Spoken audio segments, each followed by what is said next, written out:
장재진 이게 쓰레기는 2014년 5월 19일 대구 달서구 소재 전 여친인 권모 씨의 집에 배관 수리공으로 위장해 침입한 뒤 집안에 있던 전 여친의 부모 중년 부부를 살해하였고, 집안에서 전 여친이 오기를 기다렸다가 귀가한 전 여친에게 어머니의 시신을 보여주며 협박해 부모의 시신 옆에서 강간한 역대급 사이코패스이다. 장재진은 중학교 시절 늘 하위권 성적이었고 상주 공부에 진학한 이후에도 석차 5, 6등급 정도로 낮은 성적이었는데, 재학 중 임원활동 경력을 반영한 리더십 수시 전형으로 어이없게도 대구대학교 건축공학과에 입학한다. 이놈은 꼴에 해병대에 입대하였고 역시나 복무 시절에도 폭력성이 나오는데 후임병 가혹행위 등으로 징역 1년, 집행유예 2년형을 선고받는다.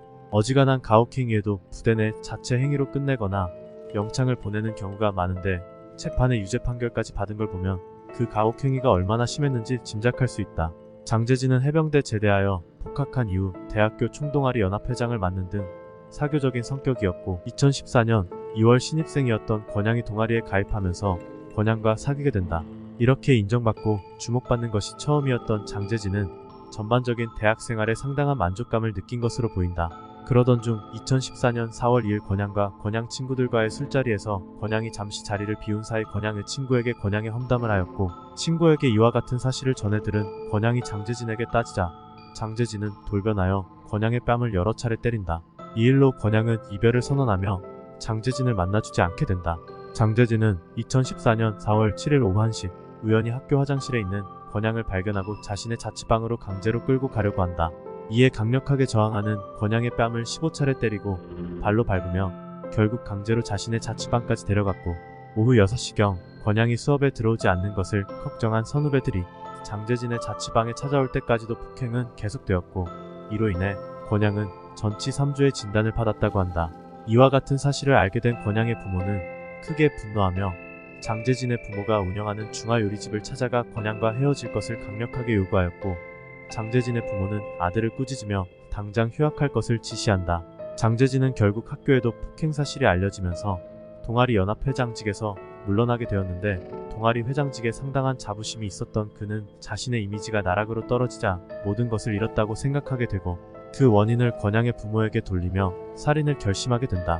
장재진은 5월 19일 오후 5시 30분쯤 배관 수리공 행세를 하며 권모양의 집에 배를 눌렀고, 권양의 부모는 관리실에서 왔다고 하는 장재진을 별다른 의심 없이 집 안으로 들어오게 한다.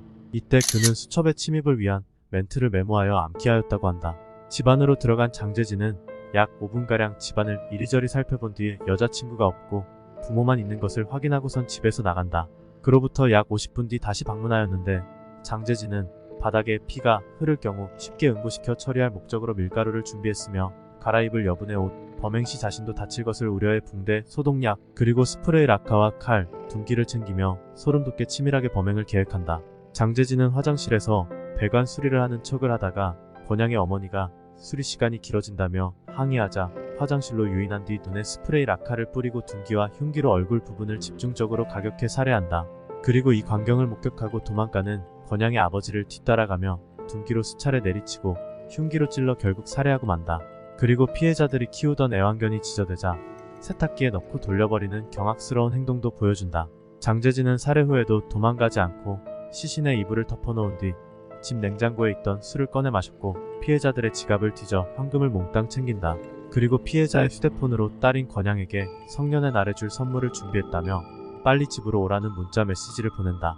아무것도 모르는 권양은 5월 20일 0시 30분 집으로 들어오고 만다. 장재진은 권양을 방으로 끌고 간 뒤 어머니의 시신을 보여주며 아버지는 아직 살아있다며 거짓말을 한다. 권양은 아버지라도 살리기 위해 시키는 대로 다 하겠다며 아빠 살려줄 거지? 119 불러줄 거지?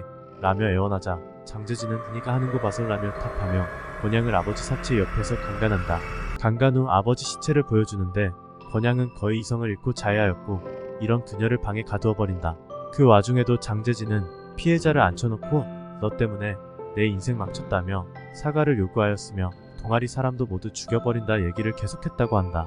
권양은 장재진이 경계가 느슨한 틈을 타서 4층 베란다를 통해 밖으로 뛰어내려 버린다. 이때 권양이 골반을 크게 다쳤지만 생명엔 지장이 없었다고 하며 장재진의 바로 권양이 떨어진 장소로 내려왔지만 다행히 경비원이 먼저 도착해 목숨을 건졌고, 이 광경을 목격한 장재진은 바로 도주한다. 경찰은 장재진을 범인으로 특정하고 동선을 추적하였는데 장재진이 범행 후 자신의 자취방으로 가는 모습을 확인하였고 곧바로 자취방을 급습해 검거하였다. 도주하던 중 장재진은 중간에 마트에 들렀고 당시 종업원의 진술로는 손을 다쳤는데 피가 많이 난다며 웃으며 이야기하면서 술과 과도를 구매했다고 한다. 그리고선 자신의 자취방에 돌아가자마자 술을 마시고 숙면을 취하는 등 죄의식을 느끼지 않는 면모를 보였다.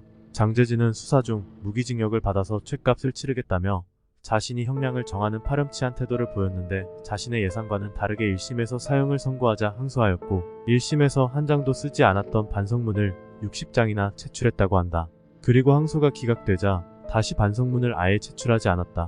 당시 사형 선고를 잘하지 않는 추세였음에도 1심에서 사형 선고를 한 건 매우 이례적이었는데 결국 법원은 장재진이 피해자를 9시간 정도 부모 시신과 함께 감금했고 부모 시신을 직접 보게 했고 잔혹한 범행으로 일반 국민들에게도 큰 충격을 줬고 재범 위험성도 크고 피해 회복도 전혀 이루어지지 않았음을 근거로 양형 기준을 아무리 엄격히 적용해도 사형 선택이 정당화될 수 있는 특별한 사정이 있다라며 사형을 판결했다.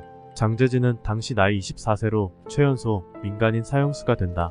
정말 역대급 사이코패스인 장재진은 현재 교도소에서 호의호식하며 잘 살고 있다고 한다.